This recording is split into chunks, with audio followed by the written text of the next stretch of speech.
যেন আমরা লেখাপড়ার মানটাকে আরো অনেক উন্নত করতে পারি। আপনারা সবাই আমরা দোয়া করবো মাদ্রাসার জন্য। আর বিশেষ করে আরেকটা কথা, এখানে অনেক অভিভাবক আছে, এটা না বললেই নয়, ছাত্রদেরকে বলে দিয়েছি, ছাত্রদের কাছ থেকে আপনারা শুনবেন। আর যারা আছেন একটু এখানে একটু খেয়াল করেন। আমরা এই মাদ্রাসাটা এই মাদ্রাসা হিসাবে রমজান করে রমজান ওই হিসাবে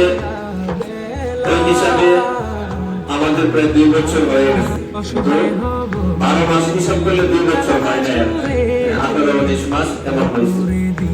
তো যাই হোক, আমরা এই 2 বছরে আমরা যে দুইজন আমরা মাদ্রাসা করলাম, আমাদের বড় খেলা সাহেব এবং আমি, এই দুইজনে আমরা আসলে টাকা পয়সার দিক দিয়ে অর্থের দিক দিয়ে অনেক পয়সা হলে তারা আমাদের খুব তৌফিক দিয়েছেন। আমরা যেভাবে অনেক কষ্ট করে একটা প্রতিষ্ঠান করার এই তৌফিক হয়েছে।